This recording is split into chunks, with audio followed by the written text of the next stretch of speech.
Welcome to Mentoring Unlocked, hosted by Lindley, founder of Serendis Leadership and MentorKey, the platform making mentoring impactful and elevating workplace development conversations. Maud is a renowned executive coach and leadership strategist with over 2 decades of experience, helping leaders unlock their full potential through adaptive leadership and meaningful mentoring. Tune in for personal mentoring stories, expert insights, practical tools, and bold conversations. Whether you're a mentor, mentee, or a culture shaper, there's something for you.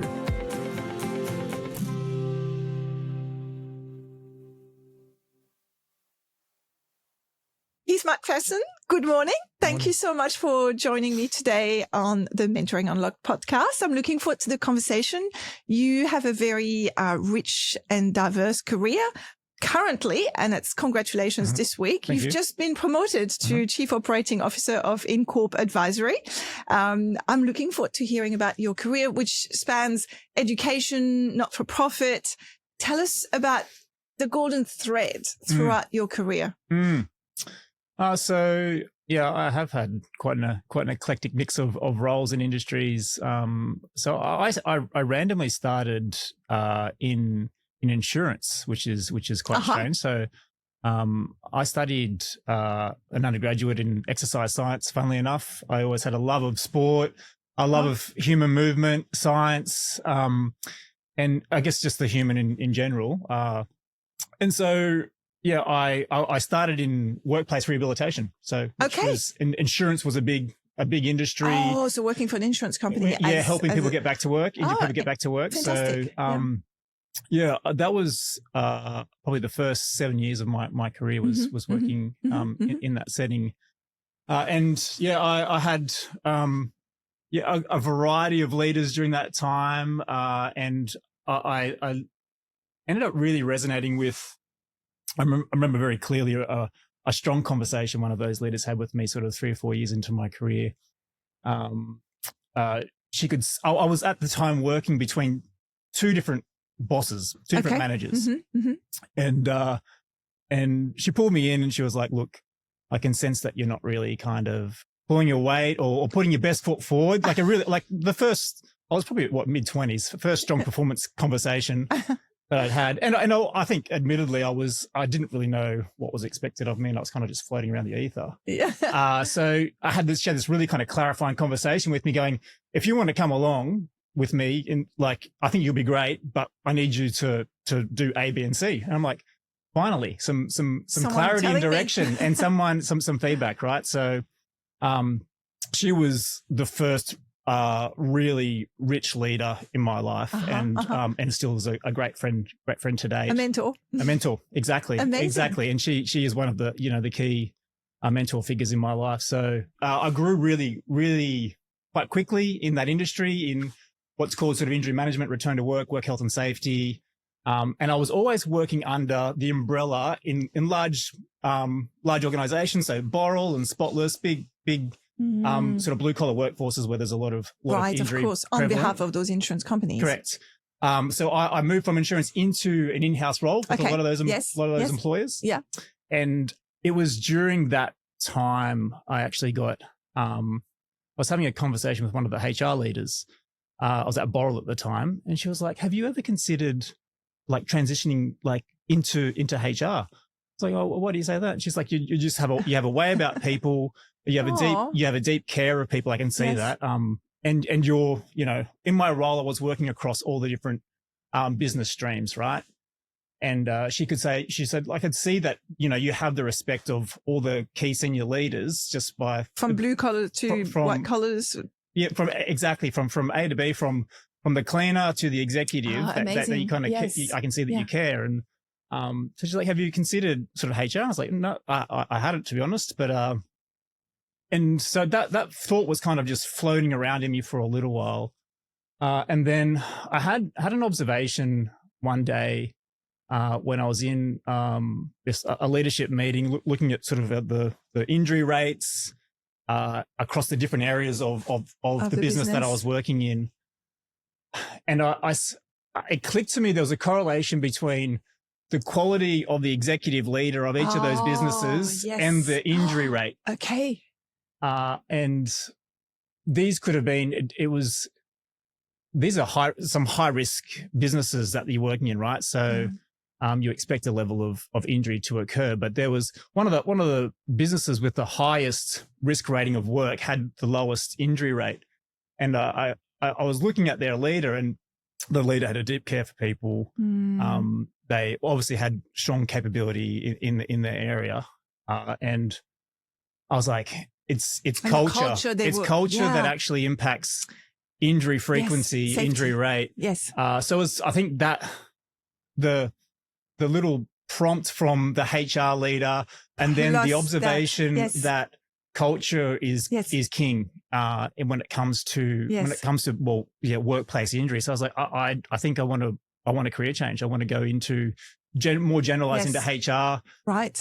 That's when So your passion for HR came from, I guess, your passion to create cultures that create safety for people. Yeah, correct. I mean, I think it even goes deeper than that, right? Like, I think this innate care for humans has come from my family. My dad and my parents are very, very, very deeply caring people. So I think there was this innate care of others around you, but also the growth of others around you. So I don't know if you subscribe to sort of Gallup strengths or all those strengths profiles, but if you look at my top 5 strengths under the Gallup profiles: connectedness, empathy, includer, restorative, and I can never remember the 5th. That's okay. The top 4 out of 5 are relationship and deeply about people. So amazing. I think, all those pieces, came together. I love the story about this massive insight that actually the safety of individuals is not correlated to the level of risk of that particular team or that particular area of the business. It's correlated to the leadership, the care that I think it's I think it's there's many inputs into safety, but I think that's a significant significant piece. And of course, I mean, at the time we were talking about person safety from a risk to injury perspective, but you can't avoid seeing the parallel to what we're talking about today in psychological safety, psychosocial risks, and the link to leaders being able to create inclusive work cultures. Fascinating. Absolutely. And so from then on, HR at Burrell, or so I didn't really. It was actually quite hard to get a start and career change within Burrell, but I started some great conversations with their leaders around identifying some gaps that I needed to build in. But that's when I had another key mentor in my life who was working within education as a director of HR. And he was very close. He was close friends with the lady leader who was in the previous business, who was the other key mentor. And they had spoken, said, Heath is really keen to career change, right? So people who really cared about you for a long time. 2 key mentors who had became sponsors essentially of me. And so I went in under a maternity leave contract to help look after a whole suite of schools within the Sydney Catholic Schools diocese, which was that was an amazing experience, right? I was there for just over 2 years, and it was a brilliant place to learn. I think you had dedicated recruitment team, legal team, child protection team, employment relations, all the learning and development team, leadership development team. So you had all the facets of HR and specialized teams that sat around you. And I was in a generalized HR role. And I was able to just to soak in a whole lot of amazing information and learn quickly, been thrown into the hot end, right? So largely working with schools, or, helping deal with significant performance management issues, helping them deal with key hires. So that was a real formative experience. But an amazing one that I was super grateful for that opportunity. From construction company to education. Yes. That's quite a shift. It is. Did you miss the sort of the blue collar construction environment? I missed not being an expert in my field. Yes. Okay. Right. So I think, but there was something about Burrell, which it was a very family based company. I mean, and as is education, right? But there's something awesome about, driving around the city and you see the concrete truck and you're like, I'm a part of that. I'm a part of, and build something great was Burrell's tag. That's and like, that always stayed with me. And I think, Yes. companies' mission statements or vision statements should be simple and memorable and real. And I think that was something which was it's still hard to escape. I still see a Boral truck driving around the street. And so does my wife and my family. And they're like, it's Boral. That's what they used to work. So I think I probably missed a bit of the tangible interaction that you saw. Yeah, because the impact on education is so much more intangible, but just as critical. But that's right. So, I mean, you're building infrastructure in construction. You're building, I mean, education's just huge, right? So, who knows where you begin and end with education? I think that's the hard thing. Yes. You're doing something great, but I think with education, it's kind of like where do you begin and end? Because, schools are given a significant responsibility today. Yes. In shaping the lives of children, in educating, but also, building character. So from investing in a culture that would protect people's safety to investing in a culture that would ultimately shape the future of our communities by investing in children. Yeah. What did you learn from that environment, from the school environment? So I went from Sydney Catholic schools into working into a large independent school with a front to end HR role. And that was huge, right? So you're learning about obviously different, employment conditions that exist in schools, which didn't exist in, which are just different, right? Different to construction. But I think the most significant difference was that I think I probably, I think I went from working within Sydney Catholic schools, the diocese that I was looked after, I think 9,000 employees, right? Huge. Wow. And then I was moving into an independent school, which had 350 employees. And I'm like, this is going to be great. I'll understand. I'll be able to kind of know everyone. Yes. It'll be contained. Have a direct impact. Correct. Right. A bit more control, maybe. Yes. And then, getting into independent schools, right?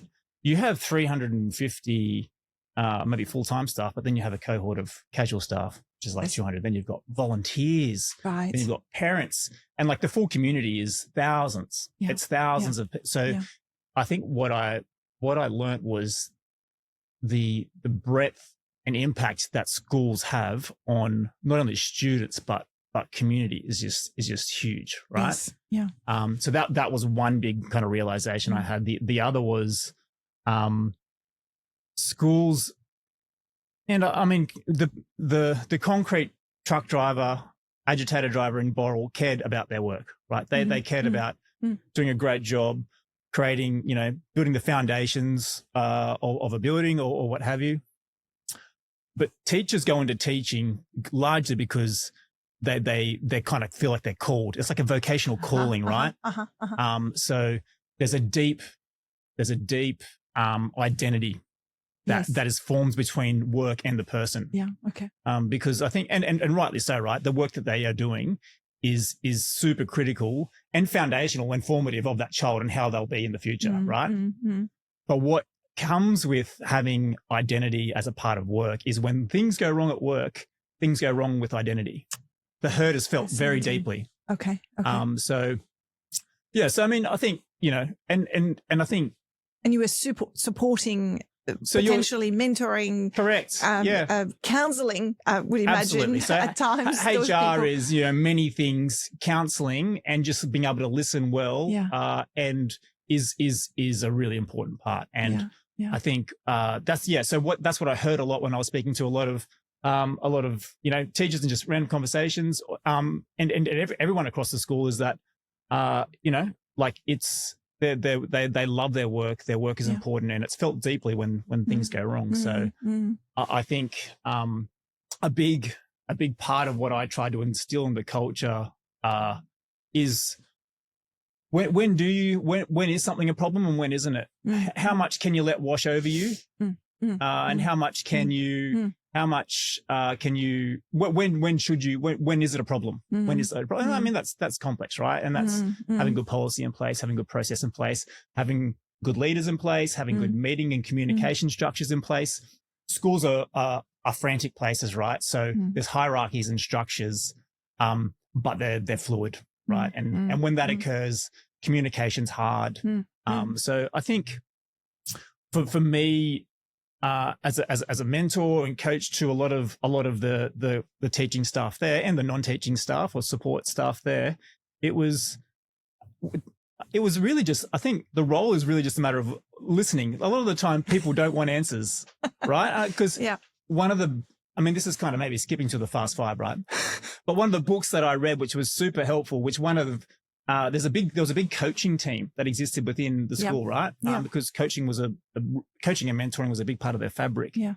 And their lead of coaching was like, you need to read this book, because she could really tell that I was enjoying kind of the coaching space and within my role. Supporting people. Yeah. It's called The Coaching Habit, right? And it's like 7 questions a coach needs to know. And ask all the time. Ask, or just having your arsenal, right? Having your suite of questions. The last question you ask is, how can I help? Yeah. That's the last one. That's the last question you ask as a coach. And I think that was a really important thing for me to go, I can't solve people's problems. Yes. I can maybe help, but that's the last thing that I should be doing. The first thing I should be doing is asking great questions to help them understand what the problems they are facing and existing beneath them. You're saying that applies to again, as coaching habits. Would you say this is the same in mentoring? Yeah. So I think mentoring I see, right, as imparting knowledge.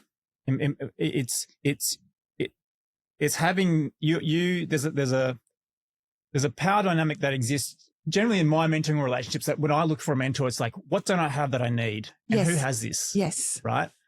So that's how I formed kind of mentoring relationships for myself. Yes. So I think a mentor wants to become a coach, needs to become a coach eventually. Okay. Yes. That's how I feel like they reconcile. I think mentoring is the important first step, is the informational wisdom fix. Yes. But then a great mentor becomes a coach. Yeah. Brilliant. Yeah. So a great mentor uses coaching skills. Correct. They are sought out because of the knowledge gap perhaps that their mentee has. Yeah.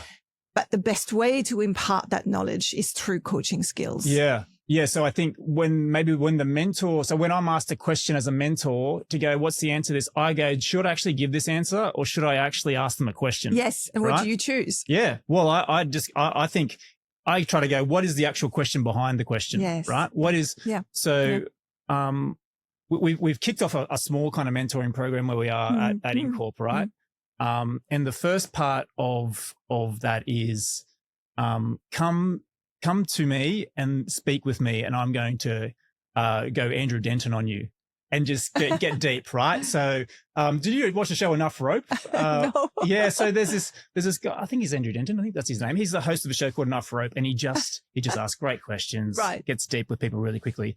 But before we look at a mentoring partnership for someone, you need to deeply understand, like, not only what they want professionally, but why do they want that professionally, right? So I think that the first, why it matters to them. The first part of I think being a good mentor and a good mentoring program is actually enabling the person to be real, get deep, and go, what are my motivations? What do I want? Are my motivations good for that? Challenging that. And it's a really hard thing for many people to do. Actually, last night I was on a call and I was helping mentees define their goals for a program. And someone said to me, well, my goal is to develop better relationships. So I want to manage relationships better.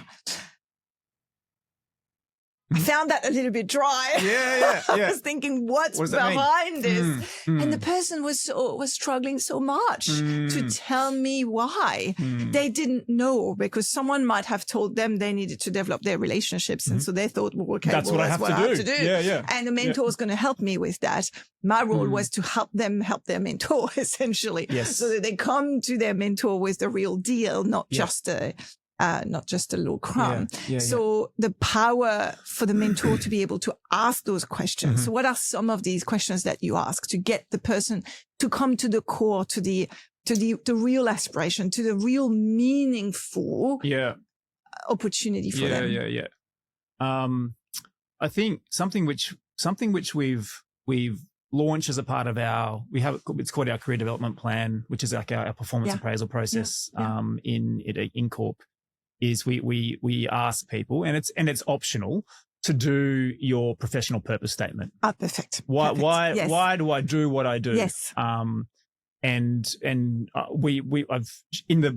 document, in the process, I've shared, I think it's Adam Leipzig, he does this TED talk, which is what is my purpose, right? Yep. And he shares a story that he's at a Harvard reunion with he's a Harvard alumni, obviously top scholar. He's there with all his friends, and everyone there is very successful, but they're onto their second wife, their third wife. They're like, they're going, what? And they see him, and he kind of seems like he's kind of got it together. I'm like, I don't, and they were kind of sharing to him, I don't know why I do what I do. Like that seemed to be this theme that all his friends had, that they were very successful and, obviously wealthy and whatnot, but there was a deeper sadness or loneliness that existed between them. And he's like, so he was thinking about that. And he's like, so I've set up a 5-question framework as to what we need to ask to help you understand why you do what you do. Yes. So it's who am I? What your name is? What do I do? And the sub question is what do I feel supremely qualified to teach someone? Yes. Who am I doing it for?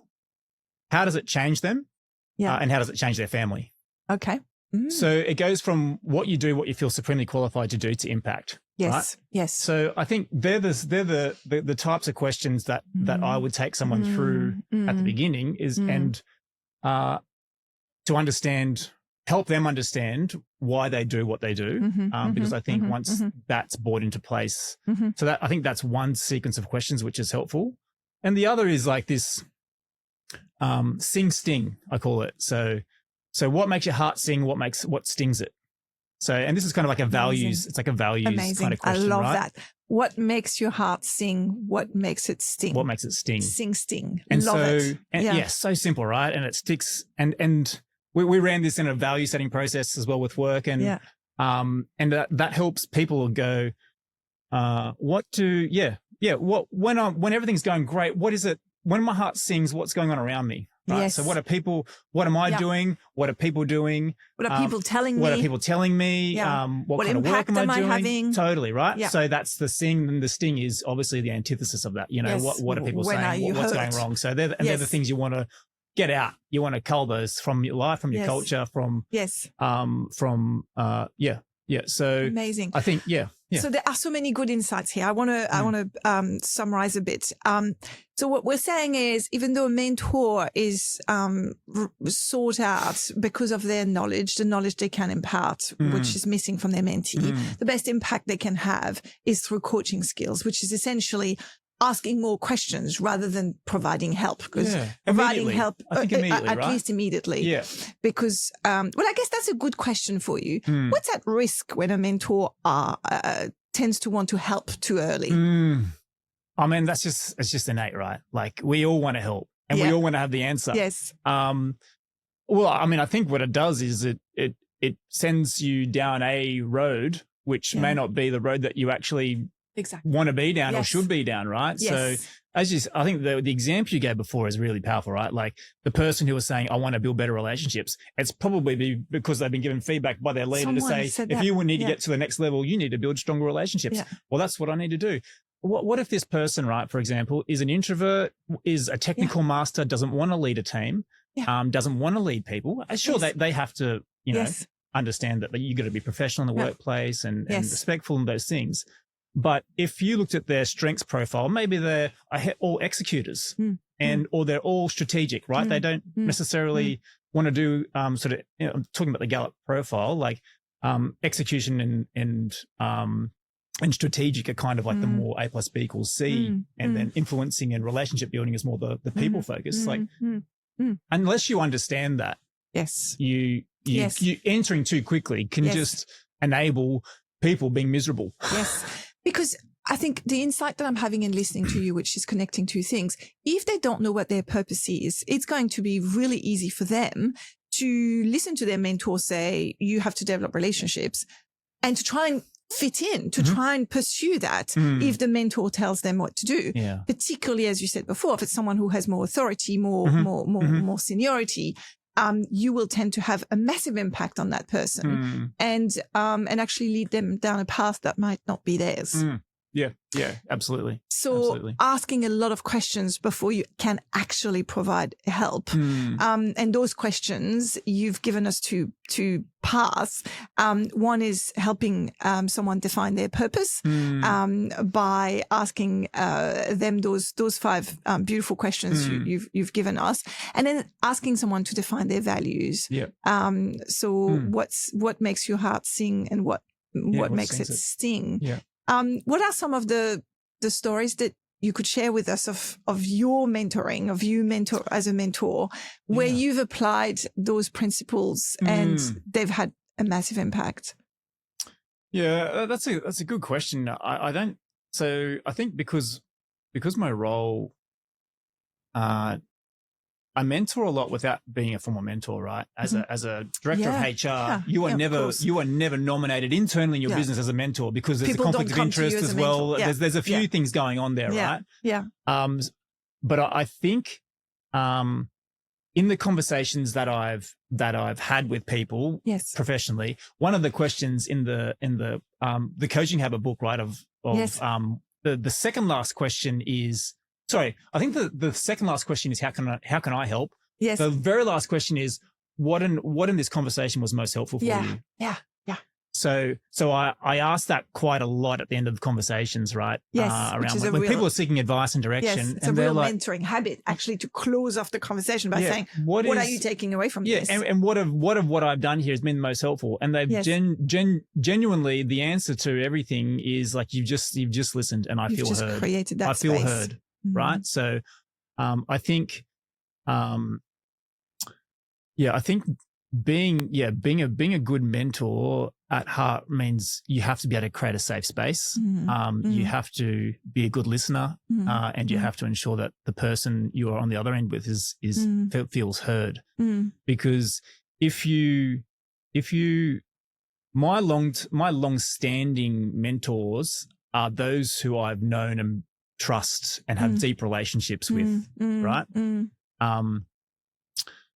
There's been mentors that I've had in each workplace as I've gone around for who I know I need to, they have organization information who I need to tap into, but they drop away, right? Like as you move, they leave. So, but maybe when I first started, in, my first HR role in Sydney Catholic Schools, I was working as a HR team leader was the role, and payroll was reporting into me and a few other things. And I remember the leader of payroll there. We sat adjacent to each other, and I very quickly went from being obviously team leader and manager to a mentor for her. And I think it's interesting, right? Because I saw her as someone who had great capability, deep care as well, and always thought she was, performing really well. And then when the director my friend who asked me to come over and work, he said, I've seen such a change in attitude and engagement from this person since you've come here. I'm like, I just assumed she was always like that, right? And again, it was a matter of, I'm there to listen. If you want an answer, I can give you some advice for sure. But I think, but largely it's, I think being available, being accessible and knowing, and the person obviously knows that you're capable. Like if you need to give an answer, give an answer, right? There's kind of nothing worse when you go to a mentor and you're like, I just need this technical answer. And they might be asking you 1,000 questions. Oh, why do you want that answer, Heath? Or why right? Like, I just want to know where the corridor is. Can you just tell me where the corridor is? Right. So, there's sometimes where the answer is the answer and you need to know that. But I think as a mentor, you need to know when it's not the answer. Right? When given the answer is not the answer. That is fascinating. I love this. So we're saying in most cases, giving the answer too quickly, giving the guidance too quickly can be misleading. Actually, it can do some damage challenge because you're pushing your mentee in a direction that might not be theirs when they don't even know what is their direction. Yep. So most of the time you really want to really ask all these questions so that you help them find their own path. And only at the end you say, how can I help? And what has been an impact for you? But you say in most cases, that's absolutely the way to go. However, in some cases, they just need an answer. Yeah. How do you know the difference though? As a mentor, how do you differentiate one from the other? How do you differentiate when the person actually will benefit from that safe space to speak and for you to just listen and for them to feel heard and so that they guide it to their own solutions? When is it that path?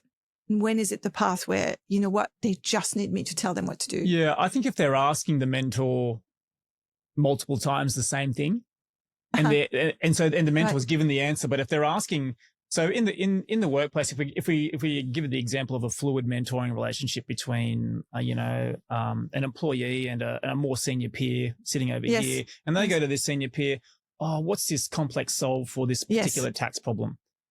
And they're like, yep, here it is. A month later, what's this complex solve for this tax problem? Oh, yeah. Twice, maybe. Third, what's this third month, what's this complex solve? They're like, why do you ask this? Like, do you recall our previous conversation? What do you recall of that? Why you are like, so I think there's a part of, and this is kind of how I think the HR practitioner assesses performance as well, right? You try, you help, then you pull back, right? You need to know at some point, when do you stop giving answers? And I think good rule of thumb is 3 times. Try, then it's like with change at work, right? You try to change, you try to manage up, you try to change your leadership. If that doesn't work after sort of 3 significant attempts at it, you go, right? So not always the answer, but I think, and there's a wisdom to it as you know the person, you know, the workplace. But I think there's if you are getting asked the same types of things, and you've told the person there's something behind. There's something that's not clicking, right? Yes. It's either they don't want to learn or on this point around helping someone identify their purpose, how do you help someone find these answers when they really have no idea? You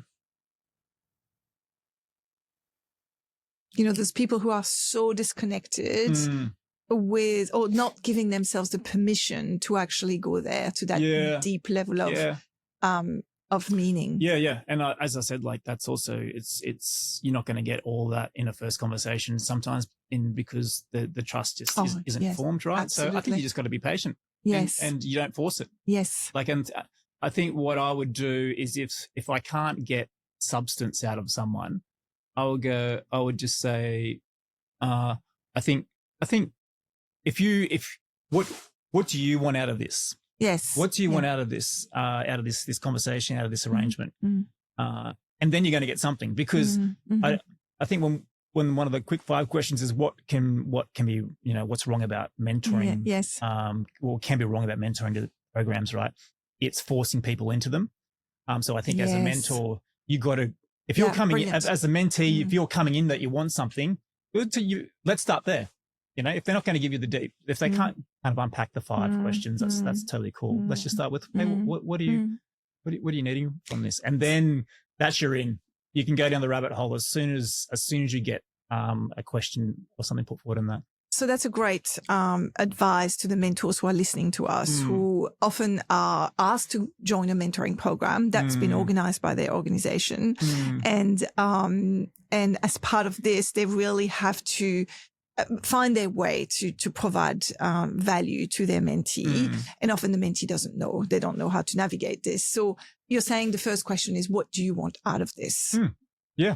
I think that's you know, that is the starting point. There's an exchange that's wanted here of some sort, but you know, where do we start? What is it? You tell me. You tell me. I'm here to help you. How do you help that person unpack that? Often it's quite a daunting question to answer for a mentee who hasn't developed perhaps that trust yet with their mentor. Yep. I think you will get something, right? Mhm. You'll get something out of it. Yes. You will get something. Yes. And then, the 5 whys is always a great test to get to a root cause, right? Oh, Yes. so why do you say, so Why does it matter to you? And then keep, you let the exchange keep going so the whys aren't too close.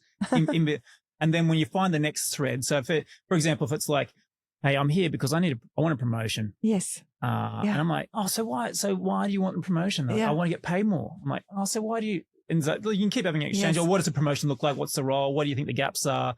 Yes. What else are you wanting from this promotion? Oh, yeah, it's a pay rise. And then Yes. you can let that go. Oh, what would you need the money for? Oh, for a mortgage. All right. Okay. So my wife's pregnant. We're having a family. And then, so you're starting to get down to the deeper drivers of what the actual motivation is. So if it's to make more money to look after your family, then you go, well, let's talk about. So if really the intent here is do you really want a promotion? Do you really want to be, a people leader, if that's what it is? Or if it is just a matter of you wanting to get a mortgage, have you actually, to look after your families, have you actually explored what it is to get a mortgage? So we started a coffee chat with our juniors that were coming in. Our assistant consultants is what we call, but they're like our grads or interns that are coming in. Because I'm getting older and I need to remain in touch with the needs of the new talent kind of coming through.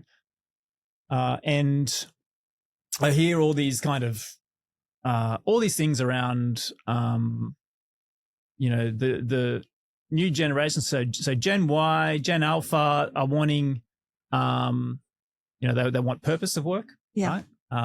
Which I think is true. I think I'm definitely hearing that. You're seeing this. I'm definitely hearing that. Let's push back on this. Let's not stereotype the new comers to the workplace. Yeah. But are you? I think there's a quadruple bottom line for that group now. It's profit, it's people, it's the environment, and sustainability in general, right? And just impact of work. So I think there is a shift there. But when I sat down and had coffees with all these young crew, really diverse group of young guys as well, and girls, and they were saying this is what they feel. A lot of them just feel locked out of Sydney.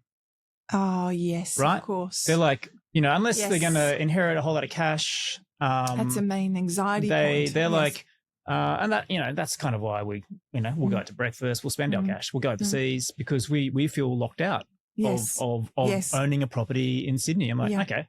Well, this isn't an easy solve, but we've got a key relationship with a friend of the firm, Catalyst. They're like number one broker in Sydney. They're amazing humans. Great at that. Let's get them in and give an info session on what it looks like to buy a property and we gave them what the average earnings would be and timings would be as a junior moves up into an accountant, a senior, and a manager. Yeah. And asked them just to map out what the savings plan would need to look like, what the mortgage amount would need to be, and just try to debunk some of the myths. Yeah. And it was amazing. Like they were like, it's still hard, but we can see a pathway. Yes. Right. Yes. So going back to that conversation, right, with the person who's said, I want a promotion and because I want to get a mortgage, I'm like, well, maybe the mentoring, the best part of the mentor can do is go, hey, do you want me to introduce you with this broker? Yeah. And have a chat first. Yeah. Very different conversation to the promotion conversation that would have taken place otherwise. Totally. So getting to the bottom of things, getting to the purpose, asking lots of whys to get to the right level. Heath, what do you take away personally from mentoring as a mentor? Oh man, there is no greater joy for me than seeing one. It feels lovely to be needed. Let's not hash away from that. It feels lovely that people would go, I want your advice on something, or I want your input. I think it's a part of belonging, right? It's a part of feeling needed, and it's innate. And I think that's, you don't shy away from that. You go, that's a real blessing to be considered as a mentor, right? Yes. But then ultimately that aligns with your values. Totally. And then, I mean, the other part is if you can help unlock that aha moment for that person, Yeah. like that HR leader just kind of tapped me and said, have you thought about this? Yes. And then it's changed the trajectory of my career for the better, right? Amazing. And I think, man, like if you have that kind of impact on people, like for me, that's like, there's no greater joy, right? Like I think that's what leadership is. Yes. It's making those around you better, or enabling those around you to be better. Yeah. Right. So I think the more you can do that. You've just shared your purpose. Yeah, totally. Yeah, totally. Helping others get better and facilitating that by facilitating aha moments, facilitating insights for them. Helping their, like when I meet every new employee that comes into InCorp, and I don't give them a long description of what I do, but I largely say my job here is largely to help you enjoy your work. And there's so many layers to that. Yeah. What we pay you, the culture, do you know the impact of your work? Yes. But that it is finding joy in work. Yeah. And that doesn't mean that work's going to be easy. Work's going to be really hard. Work is hard.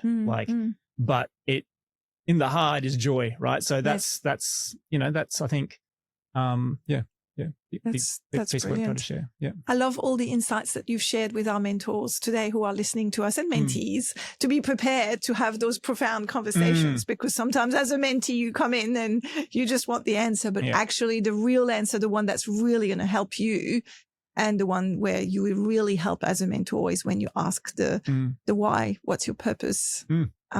Why do you need this? What matters to you?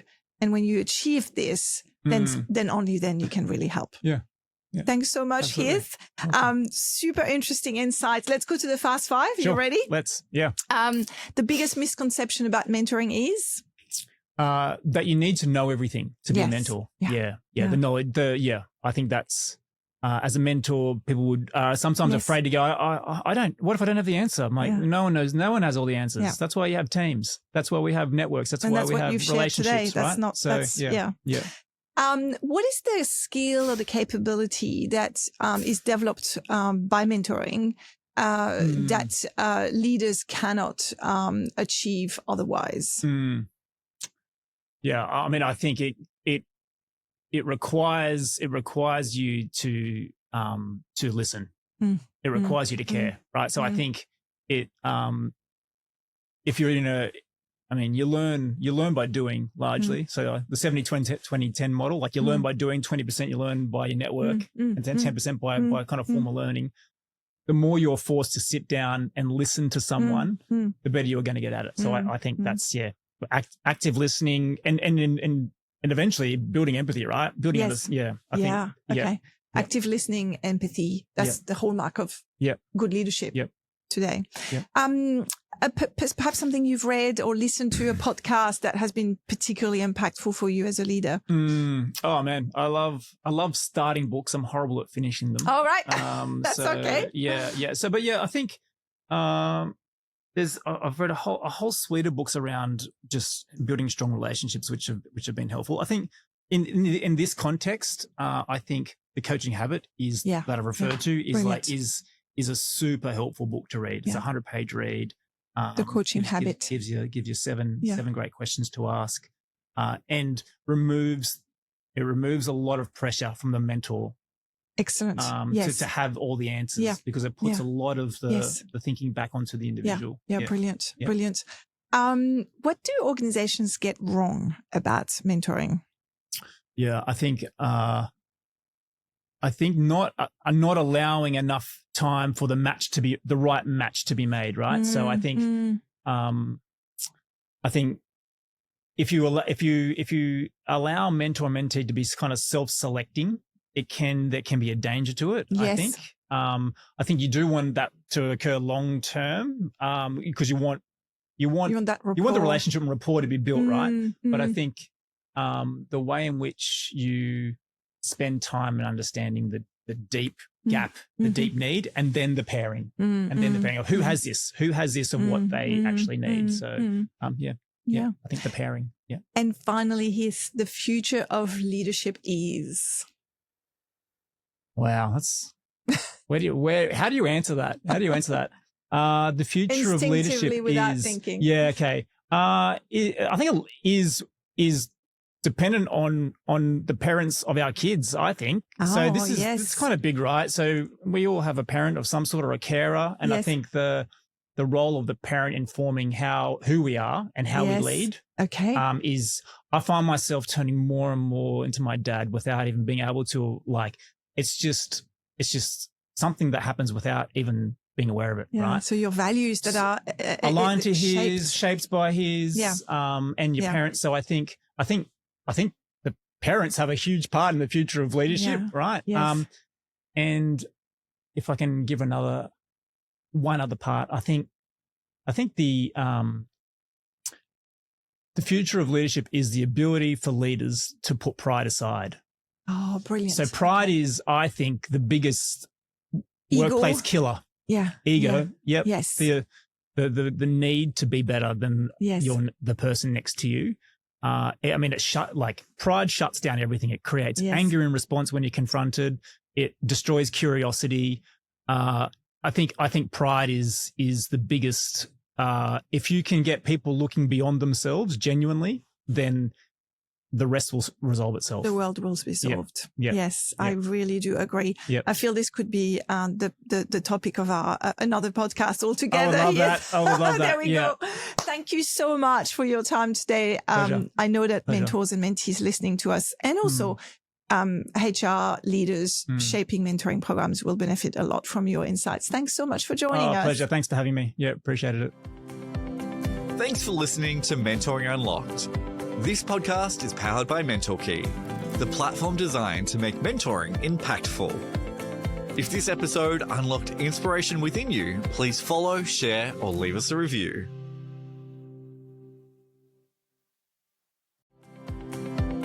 Thanks for listening to Mentoring Unlocked.